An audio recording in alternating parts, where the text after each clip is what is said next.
Integración de conjunto. En esta última parte vamos a revisar lo que tiene que ver con la parte de ventilación e iluminación. Entonces, para el caso de la iluminación, tenemos varios tipos de generar la iluminación dentro de la planta. Eh, una de ellas puede ser la iluminación general, ¿verdad? La cual se genera colocando las luminarias sobre el techo, ¿verdad? Y es una iluminación general de toda la planta, ¿verdad? Tenemos la iluminación local e iluminación general en conjunto, donde se tiene luminarias para iluminar la planta de manera general, pero también una parte de iluminación específica para el puesto de trabajo. Y tenemos la otra opción donde tendríamos una iluminación general localizada, ¿verdad? Es decir, que la iluminación, si bien es la que se ubica sobre el techo de la planta, pero se busca beneficiar a los puestos de trabajo y ubicar esas luces precisamente sobre ellos para que puedan tener la mayor cantidad de luz que requieran. Entonces, dependiendo del sistema que ocupemos, pues así vamos a hacer la definición de cuántas luminarias por área vamos a ocupar, qué tipo de focos, ¿verdad? Dependiendo la altura y la cantidad de iluminación que necesitemos, ¿verdad? Y dónde colocarlos. A su vez, esto puede generar algunos tipos de deslumbramiento dependiendo cómo se ubican respecto al puesto de trabajo. Si la fuente de iluminación se encuentra detrás de los puestos de trabajo, por ejemplo, puede generar algún tipo de sombras, las cuales no nos permitan tener la iluminación adecuada para la tarea que se está realizando en el puesto de trabajo. Otra puede ser que por la ubicación y si se están manipulando algún tipo de pantallas o algo que refleje la luz, entonces puede haber un deslumbramiento por el reflejo hacia la persona. Y la otra es que la luz, la fuente de luz queda inmediatamente después del puesto de trabajo y por iluminación, por deslumbramiento directo, ¿verdad? Los rayos de luz pues choquean o molestan la vista de la persona que está trabajando en el puesto de trabajo.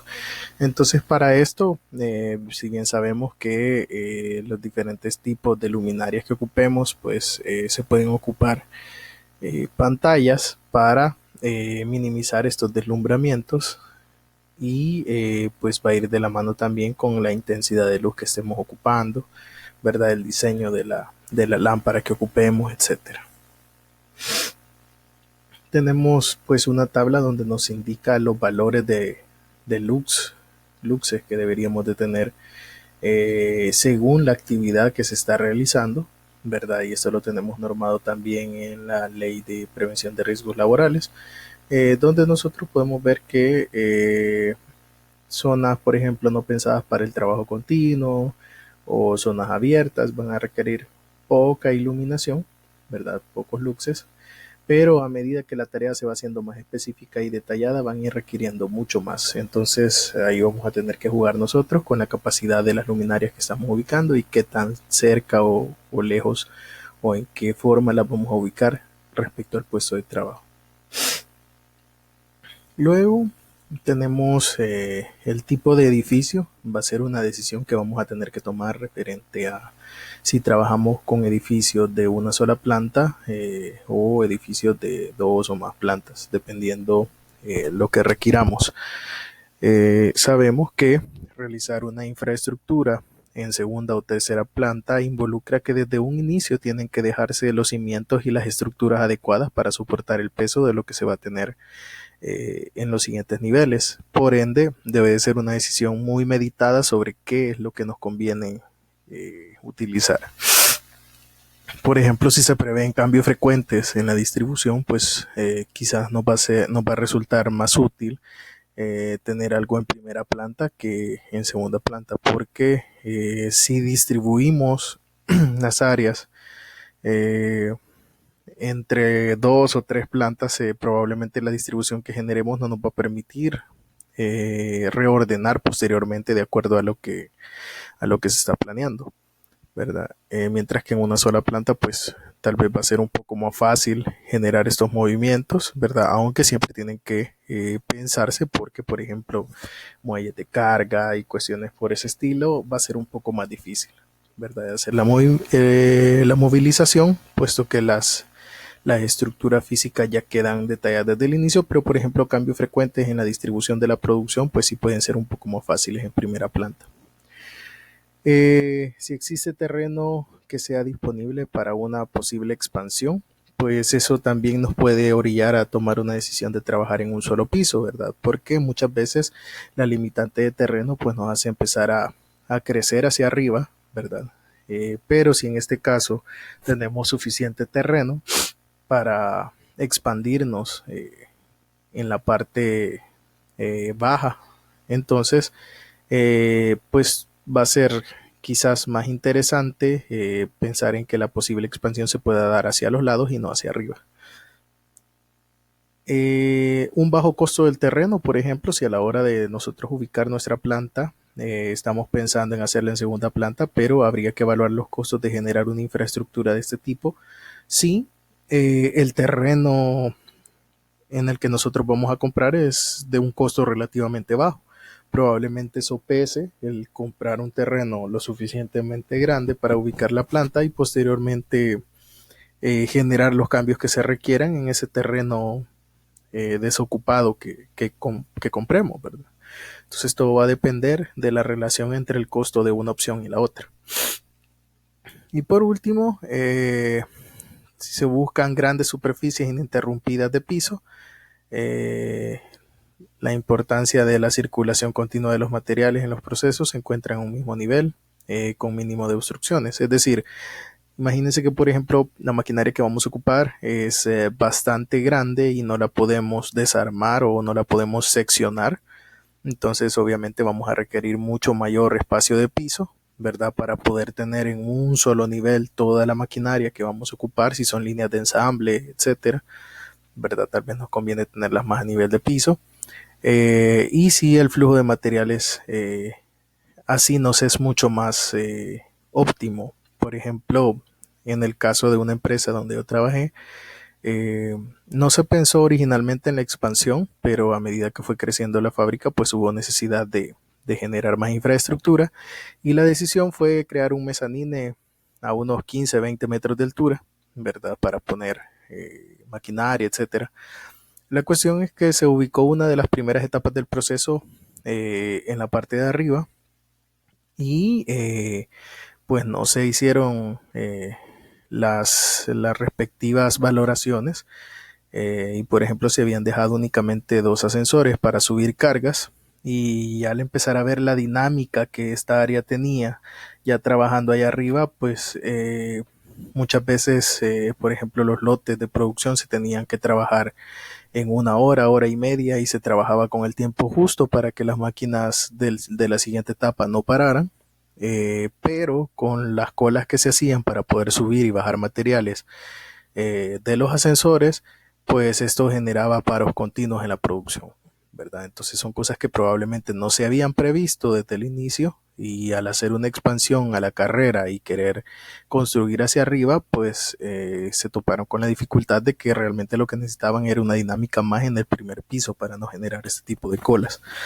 Al final, pues se tomó la decisión de reorientarse, subieron algunas áreas de almacenamiento al mezanina y de ahí se generó un reacondicionamiento, aunque sea apretado, pero la idea era tratar de mantener todo el proceso en primera planta para no tener estos inconvenientes que se presentaban. Entonces es muy importante que podamos analizar bien desde un inicio cuáles son las implicaciones que esto puede tener al trabajar en una, dos o tres plantas.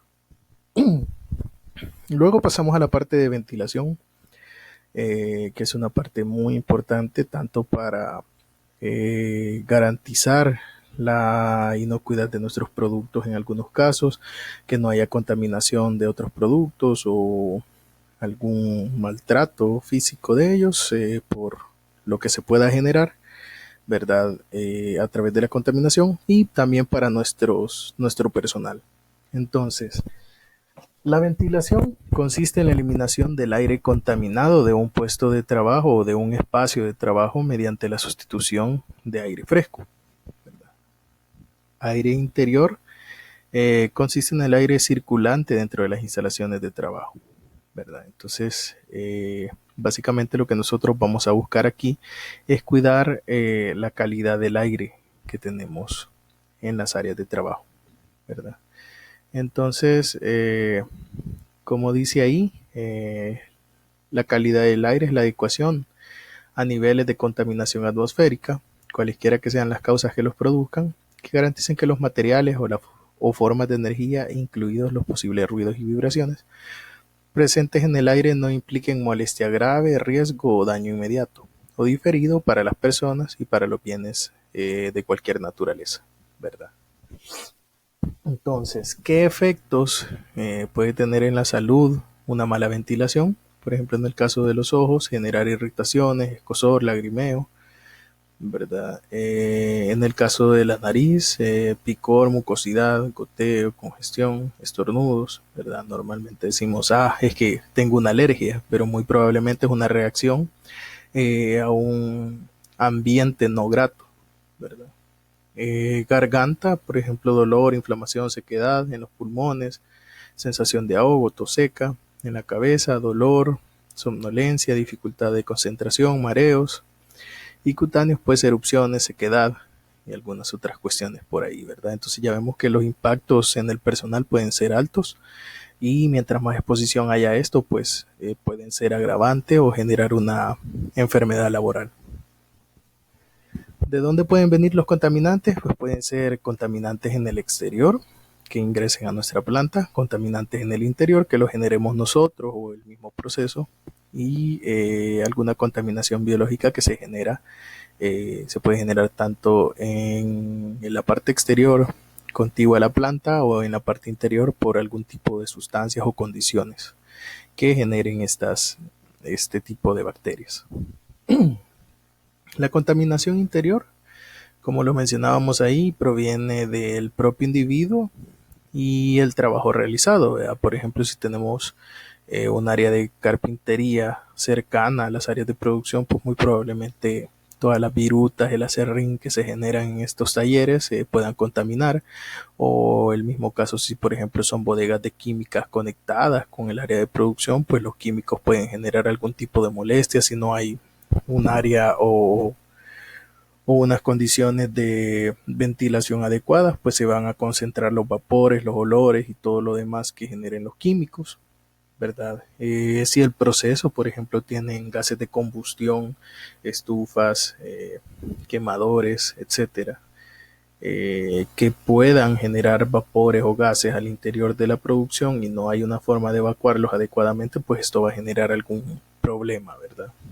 La contaminación procedente de zonas poco ventiladas y el uso de determinados materiales durante la construcción o reformas del edificio, ¿verdad? Si de repente tenemos un área que está en cambio y se están adecuando las áreas y no tenemos una ventilación adecuada, una forma de extraer toda esta contaminación, pues va a estar quedando ahí y contaminando a nuestro personal y a nuestro producto.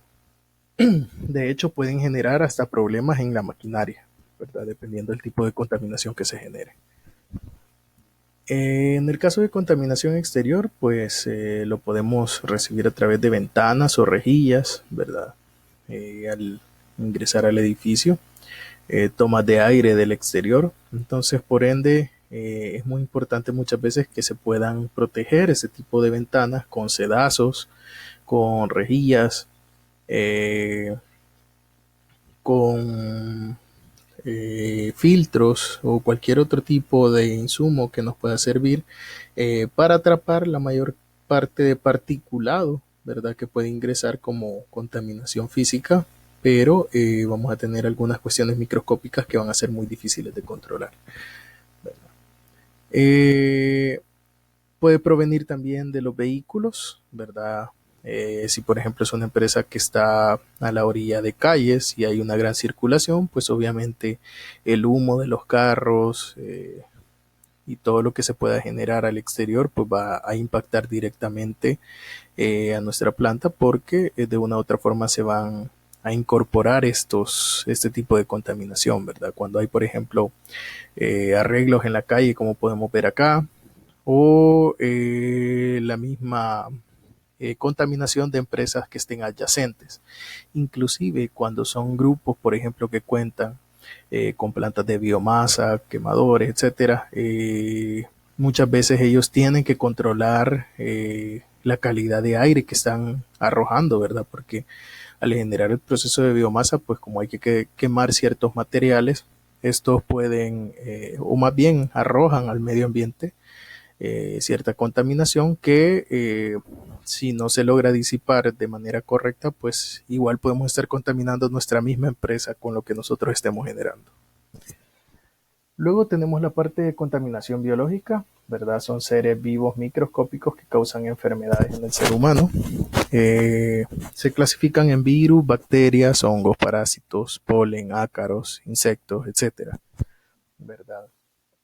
Entonces, todo esto se puede generar de condiciones que no son o que son las adecuadas más bien para que ellos se reproduzcan y que no son las adecuadas para nuestra planta para que se encuentre libre de ellos, ¿verdad? Por ejemplo, donde hay mucha humedad, obviamente van a proliferar los hongos eh, y cualquier este tipo de mohos que se pueden generar, ¿verdad? Y a través de ellos generar algunas esporas. En el caso, por ejemplo, de sistemas de climatización como los mini split, los aire acondicionados, etcétera, al tener una mala limpieza, pues se puede ir generando este tipo de contaminación también. En el caso de las caídas de agua, las tuberías, etcétera, los derrames, si no se limpian a tiempo, ¿verdad? Entonces, inclusive el ingreso de alimentos a la planta puede generar algún tipo de este tipo de bacterias, ¿verdad? Entonces es muy importante que siempre mantengamos esa idea de no permitirles los alimentos en las áreas de planta, ¿verdad? Porque muchas veces es difícil lidiar con eso y por nuestra cultura no tenemos una buena disposición de los desechos, entonces muchas veces nosotros mismos estamos ingresando el tipo de contaminantes que pueden dar pie a todo este tipo de microscópicos. Los factores que afectan la calidad del aire, pues según los estudios que podemos tener ahí a la mano, el 56% está acuñado a una ventilación inadecuada y el 22% a una contaminación interior, como lo comentábamos ahí. Muchas veces nosotros somos los que introducimos o los que generamos la mayor parte de la contaminación. Entonces, si se fijan, solo atacando estas dos causas ya nosotros estamos abarcando casi un 80% de los problemas, ¿verdad? Entonces, con generar una buena ventilación, ¿verdad? Una buena disposición del flujo de aire, nos puede ayudar para poder mantener un área despejada de contaminantes. Posteriormente, tenemos la clasificación de los tipos de ventilación, ¿verdad? Y esto nos lleva a hacer un par de preguntas como la primera es ¿para qué se ventila? ¿Verdad? ¿Cuál es su idea? ¿Por qué lo estamos generando? ¿Y cómo se va a ventilar? ¿Verdad? Entonces, eh, por su finalidad, tenemos ventilación general, que sea ventilación en toda la planta, o ventilación localizada, ¿verdad? Ya sea en puestos de trabajo, en áreas específicas, etcétera. Y por el mecanismo que se ocupa puede ser ventilación natural, ¿verdad? Aprovechando las corrientes de flujo que se generan al exterior de la planta, incorporándolas hacia ella, o de forma mecánica, pues con algún tipo de dispositivo, eh, ya sea eléctrico o cualquier otra situación que tengamos ahí. Entonces, mucha de la idea es al nosotros preguntarnos por qué vamos a ventilar. Por ejemplo, hubo un caso en una empresa donde yo trabajé que por cuestiones de inocuidad se solicitaba que hubiera un mapeo del flujo, ¿verdad? Entonces, del flujo de aire. Entonces, la idea era generar una forma de ventilación que fuera de las áreas más críticas o donde se pudiera generar una contaminación más grande del producto hacia las áreas donde se pudiera generar menos contaminación. ¿Por qué? Porque si yo empiezo a barrer desde las áreas más contaminadas o más expuestas a la contaminación hacia las menos, como yo voy barriendo con el flujo de aire, este flujo de aire a medida que camina va arrastrando más y más contaminantes, ¿verdad? Entonces, si las áreas donde termina o donde sale el flujo de aire son las menos propensas o las menos expuestas a contaminarse, pues va a ser ideal porque aunque vaya una gran cantidad de contaminantes, no van a estar expuestas. Si lo hacemos al revés, pues a las áreas más propensas les va a caer todo el cúmulo de la suciedad que traemos arrastrando, ¿verdad? Entonces es interesante que se pueda diseñar un buen flujo del aire. Ya vamos a ver más adelante ocupando inyectores, extractores, para poder diagramar o generar un mapeo de cómo va a ser la corriente del aire. Dentro de los tipos de ventilación por su finalidad, pues tenemos la ventilación general o por dilución, ¿verdad? Y pretende la reducción de la concentración del contaminante en el lugar de trabajo, ¿verdad? Y mantener un microclima confortable. Entonces, si se fijan, lo que estamos haciendo para esos casos es inyectar aire por algún tipo de ducto, ventana, etcétera, a la planta, ¿verdad? Y como les comentaba, el sistema tiene que tener inyección y extracción, ¿verdad? Para que se pueda dar el flujo. Ahora bien, estos dos tipos de sistemas o de entradas están mal diseñados porque ingresa el aire pero inmediatamente se encuentra con la extracción, ¿verdad? Entonces no permite barrer toda la suciedad que se encuentra dentro de la habitación o dentro del área y por ende no se genera un flujo hacia todas las áreas, ¿verdad? Igual de esta forma, ¿verdad? Inclusive aquí el problema es más complicado porque el aire entra, da de frente a las personas que están trabajando e inmediatamente sale, ¿verdad? Pero entonces no genera ninguna limpieza en el área. En este caso ni siquiera llega a las personas ese flujo de aire, ¿verdad? En las partes de abajo vemos cómo mejora la situación teniendo una inyección de aire en un extremo y una salida en el siguiente, ¿verdad? O al otro extremo de la planta, ¿verdad? Y en el caso de poder homogenizar o volver en un área más extensa ese flujo de aire, pues nos permite barrer mucho mejor para la extracción del mismo posteriormente, ¿verdad? Entonces esto es como lo que nosotros buscaríamos hacer, ¿verdad? Que la inyección de aire sea un poco más homogénea en todo el área donde se va a ingresar para que después salga por una o dos salidas específicas que se tengan.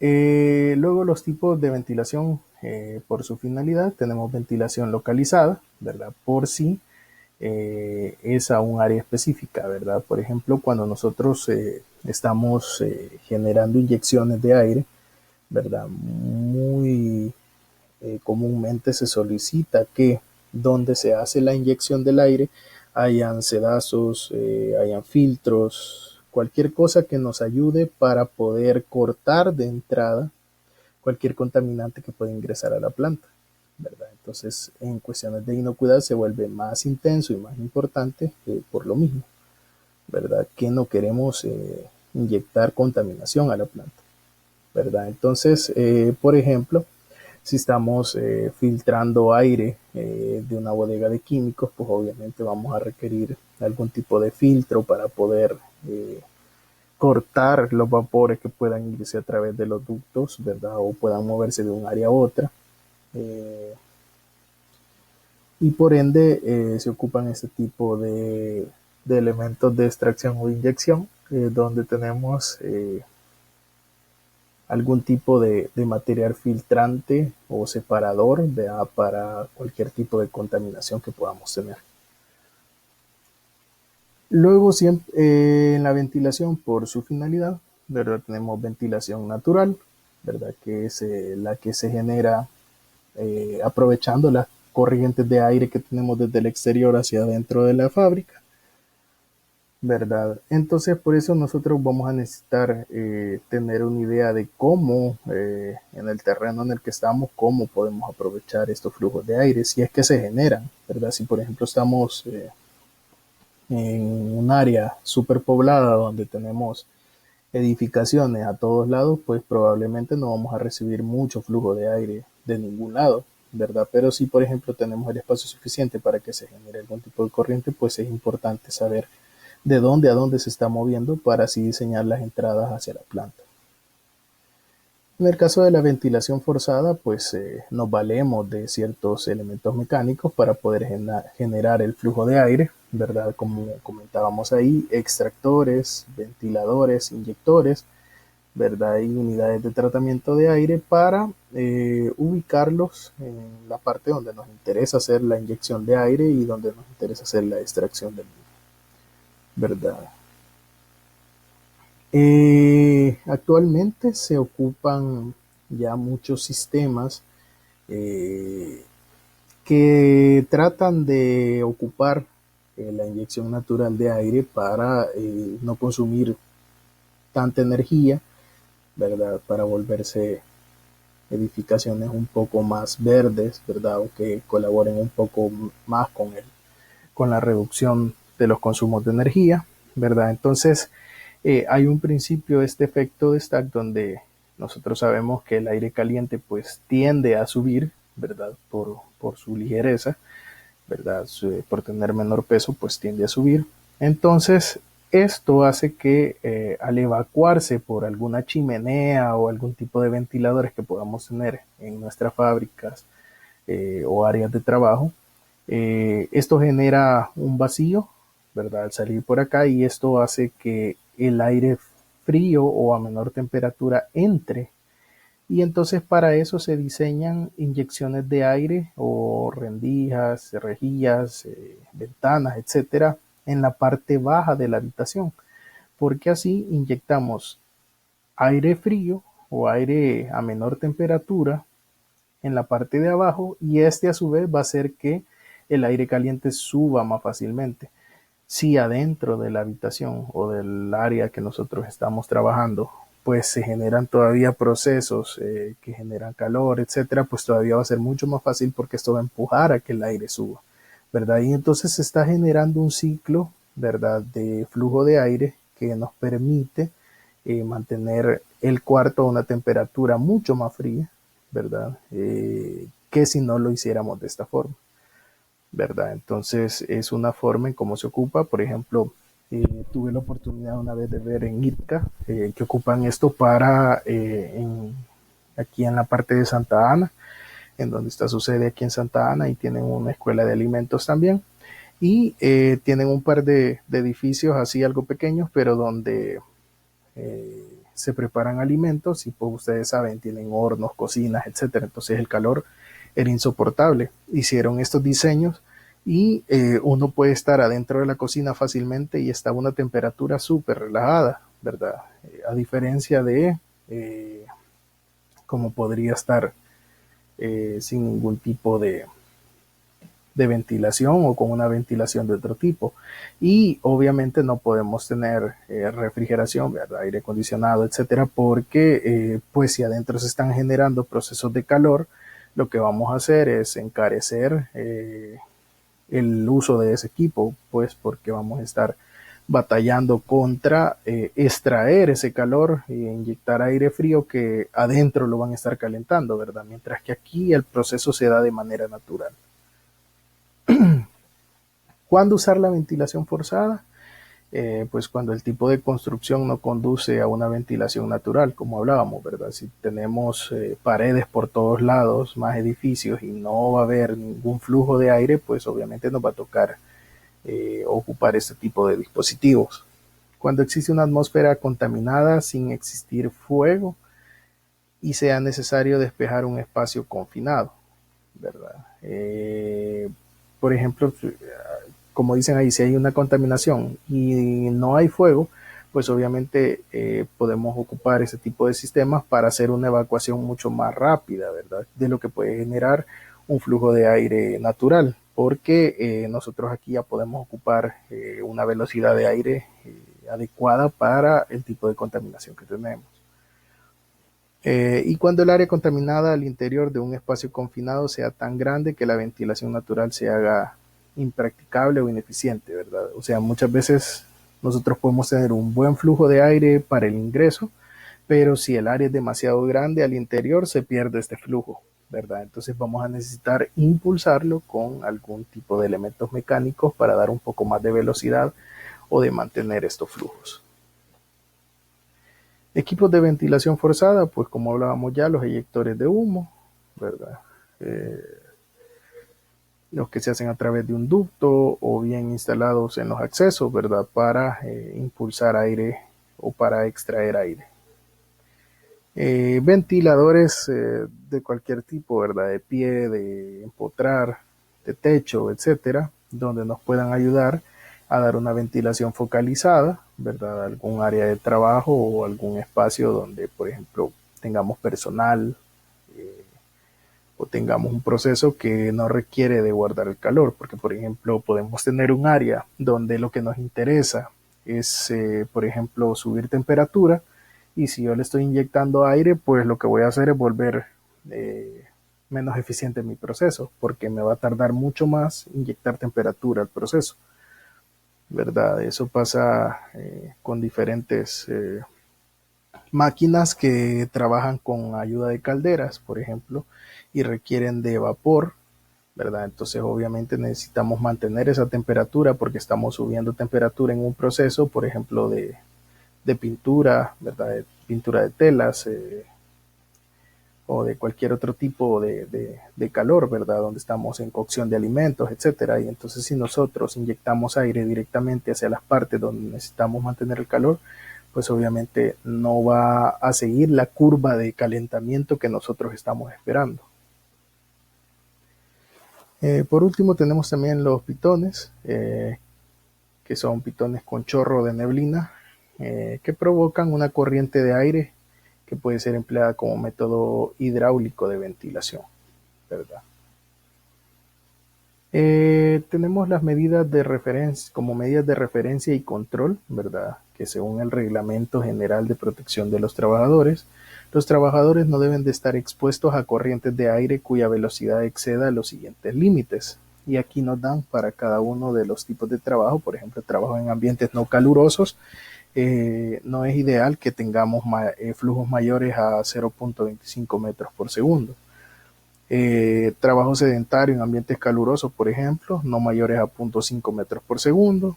Y así específicamente para cada tipo de puesto de trabajo que tengamos, ¿verdad? Porque puede generar algún tipo de problema, enfermedad laboral, al tener una exposición a calor, frío, ¿verdad? Donde el flujo sea demasiado frío y afectar ya sea con alguna enfermedad de las vías respiratorias o artrítica de los huesos, etcétera.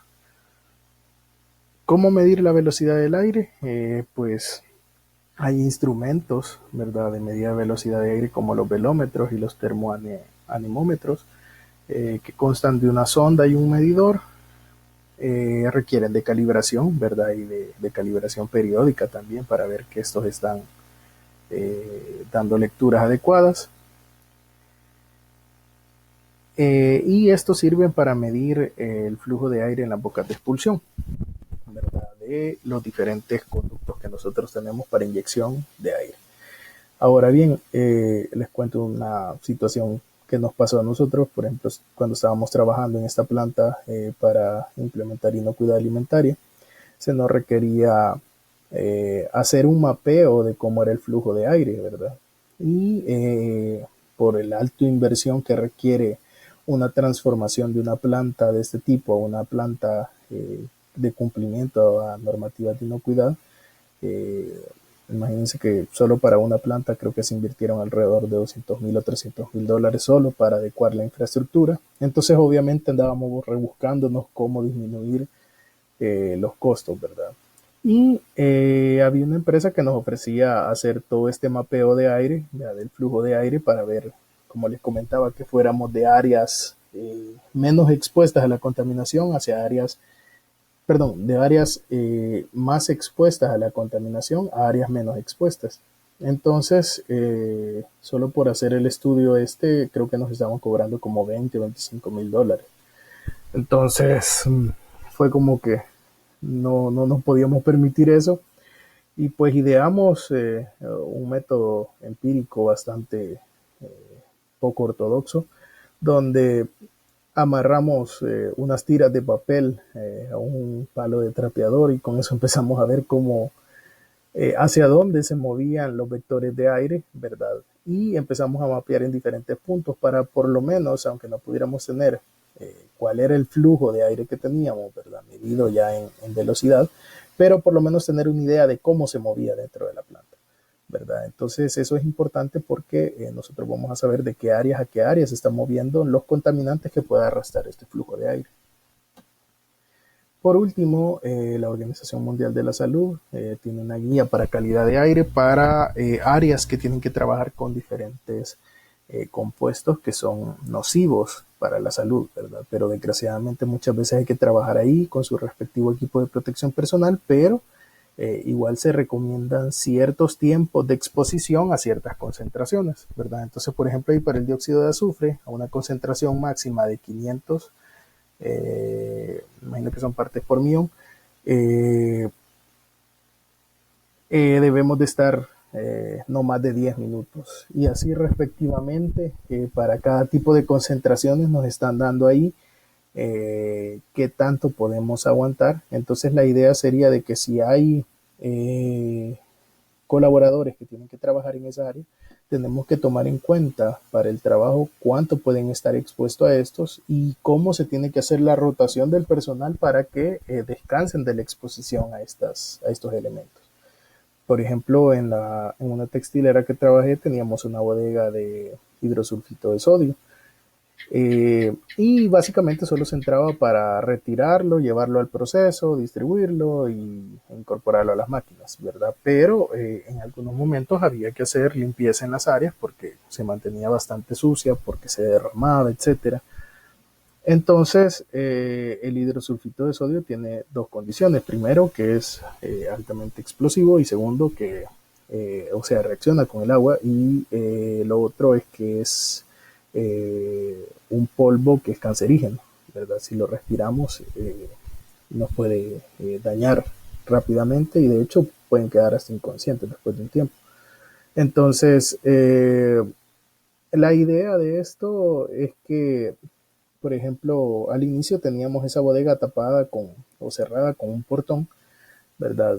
Que la mantenía aislada, pero cuando se empezaron a hacer algunos cambios de infraestructura, se eliminó ese portón para poder hacer el cambio, pero son cambios temporales, entre comillas, que pueden durar 2, 3 meses y las condiciones de la bodega ya no eran las adecuadas, ¿verdad? Entonces, muchas veces hay que pensar en esas situaciones, ¿verdad? ¿Dónde se van a colocar esas bodegas por si hay algún tipo de cambio que se genere posteriormente? No vayan a quedar expuestas para contaminar las áreas dentro de la planta. Entonces, como recomendación, ¿qué es lo que deberíamos de tener? Pues que el aire debería renovarse a un mínimo de 30 metros cúbicos por hora por trabajador en trabajos sedentarios y en ambiente libre de tabaco. Si estas condiciones no se cumplen, entonces el flujo de aire a renovarse debería de ser 50 metros cúbicos por hora por trabajador, ¿verdad? Con eso estamos libres un poco con lo del tabaco porque pues las leyes nacionales se supone que ya no lo permiten en lugares públicos, así es que solo tendríamos que vigilar lo de los trabajos sedentarios. Bueno, ¿qué otros métodos de control debemos de tener para la ventilación? Pues establecer programas de mantenimiento preventivo de nuestros equipos, ¿verdad? Para verificar que estén trabajando de manera correcta, que no haya ningún tipo de contaminación también en los equipos, realizar limpieza periódica de filtros, etcétera. Que la brisa debe de recorrer el ambiente y tener salida, ¿verdad? Lo que hablábamos. No puede haber solo inyección en una planta porque si no vamos a estrangular el flujo y entonces por ende tenemos que tener inyecciones y extracciones de aire. Reparar de inmediato las fugas de sistemas de refrigeración y climatización, pues estos manejan gases que son tóxicos también, son nocivos, por ende hay que hacer las reparaciones lo más rápido que se pueda para evitar esas fugas. Al hacer limpieza de las áreas, pues abrir las ventanas y realizar las operaciones de limpieza para que la suciedad no quede acumulada dentro de las áreas que estamos limpiando, si no, no tiene sentido que estemos limpiando porque el mismo flujo de aire posteriormente va a volver a levantarlo y depositarlo en todas aquellas áreas donde se pueda almacenar ese tipo de contaminantes. Bueno, básicamente hasta acá estamos llegando con toda esta información que les puede ayudar a diseñar de una manera más robusta su planta, ¿verdad? Así es que cualquier duda o consulta que puedan tener, pues estamos a sus órdenes y básicamente esta sería la información final para terminar con todo el contenido de la materia. Les agradecemos muchísimo